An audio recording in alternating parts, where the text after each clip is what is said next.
Assalamualaikum warahmatullahi wabarakatuh. Perkenalkan, nama saya Fadli Sidik dengan NIM 2104417. Akan menjelaskan bab 11, teknik coping dalam aktivitas olahraga. Dalam dunia olahraga, atlet yang berpartisipasi atau terlibat dalam cabang olahraga dalam kompetitif harus mempunyai kemampuan dalam mengatasi berbagai stimulus yang berpotensi memberikan pengalaman stres terhadap dirinya. Contoh stimulus itu seperti kecaman-kecaman dari penonton, perasaan sakit akibat terkena cedera, kekalahan dalam berbagai pertandingan, kelemahan yang dimiliki atlet, baik kelemahan fisik maupun kelemahan mental, sumber-sumber lain yang mengakibatkan terjadinya stres. Atlet yang aktif dalam dunia olahraga, baik atlet daerah, nasional, atau internasional, harus mempunyai kemampuan dan mengatasi stres yang lazim disebut coping. Pengertian dan batasan coping berarti penanggulangan. Istilah coping biasanya dirangkai dengan istilah perilaku dengan ketegangan sehingga dikenal istilah frasa. Penanggulangan tingkah laku, coping behavior, dan frasa penanggulangan ketegangan, coping stress. Coping behavior merujuk kepada sembarang tingkah laku ketika individu melakukan interaksi dengan lingkungan sekitarnya dengan tujuan menyelesaikan sesuatu. Coping stress berarti cara, teknik, atau metode yang digunakan seseorang dalam menghadapi situasi yang tidak menyenangkan atau emosi-emosi negatif yang mengancam keseimbangan diri.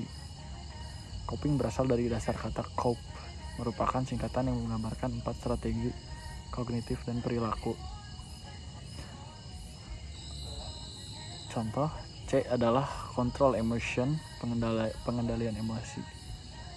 Mengandung aspek permusuhan yang menyebabkan munculnya perasaan gelisah, tegang, dikenal juga dengan fight or flight, yang dimana harus bisa dikontrol.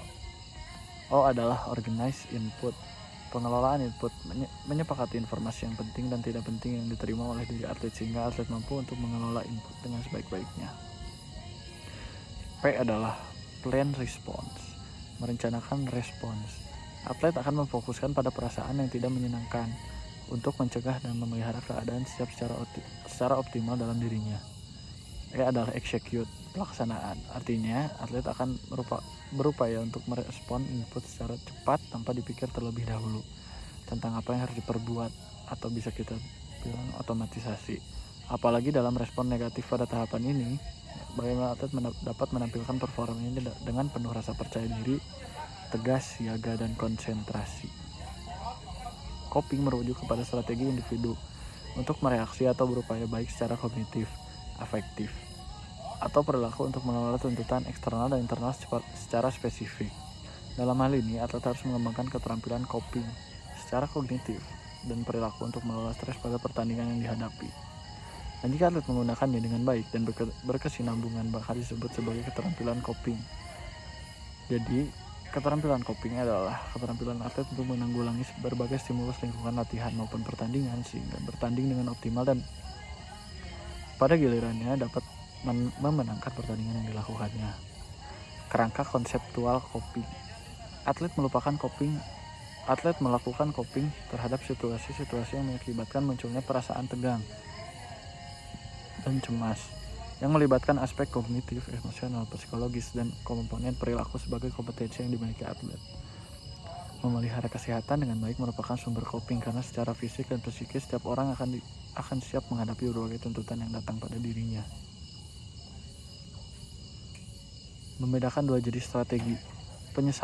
Penyelesaian masalah dengan cara mencapai penyelesaian, ada usaha yang bisa dilakukan, mengidentifikasi dan mengumpulkan alternatif pemecahan masalah, mempertimbangkan dan memilih alternatif terbaik, merencanakan tindakan yang akan diambil.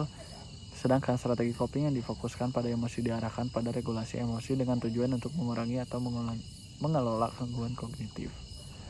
Pengukuran keterampilan coping. Untuk mengukur coping stres yang dilakukan seseorang, terlebih dahulu harus ditentukan subjek dan bagaimana subjek tersebut mengkonstruksi cara yang digunakan dalam menghadapi situasi yang menyebabkan stres dan menceritakan tentang segala sesuatu yang dipikirkan, dirasakan, dan dilakukannya. Salah satu instrumen yang bisa digunakan untuk mengukur coping stres adalah skala penilaian. Telah mengembangkan beberapa skala penilaian untuk mengukur coping, antara lain Stress Rating Scale for Student Athletes, atau bisa disingkat dengan SRS-SSA. dan coping mechanism stress rating scale atau bisa dibilang CMS-RS.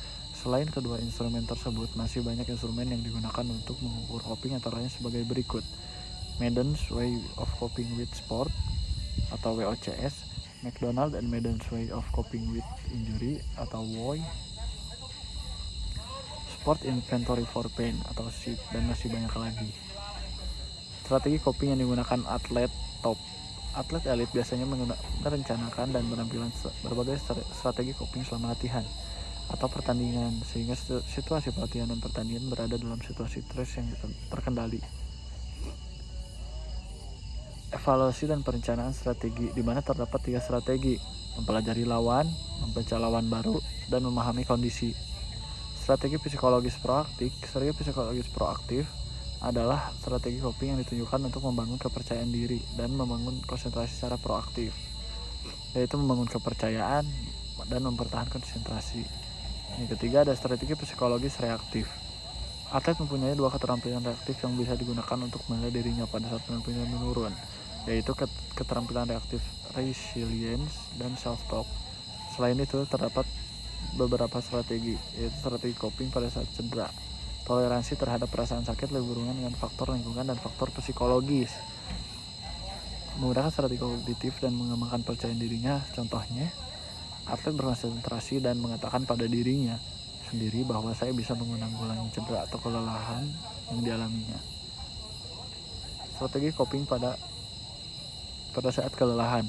Atlet top cenderung menggunakan 1 atau 2 teknik mental dalam mengatasi perasaan lelah, yaitu asosiasi dan disasosiasi. Tujuan asosiasi pada diri atlet adalah untuk memelihara upaya-upaya penting dan motivasi untuk memenuhi tantangan dan tujuan personal. Disasosiasi memerlukan mental yang khusyuk pada pertandingan yang sifatnya eksternal, yang tampil sebagai penenang perasaan internal. Contoh pelatihan yang menggunakan musik. Musik direspon oleh fisik yang melibatkan latihan penuh semangat. Teknik ini dapat membantu memulihkan kelelahan pemain. Sekian dari saya, terima kasih. Assalamualaikum warahmatullahi wabarakatuh.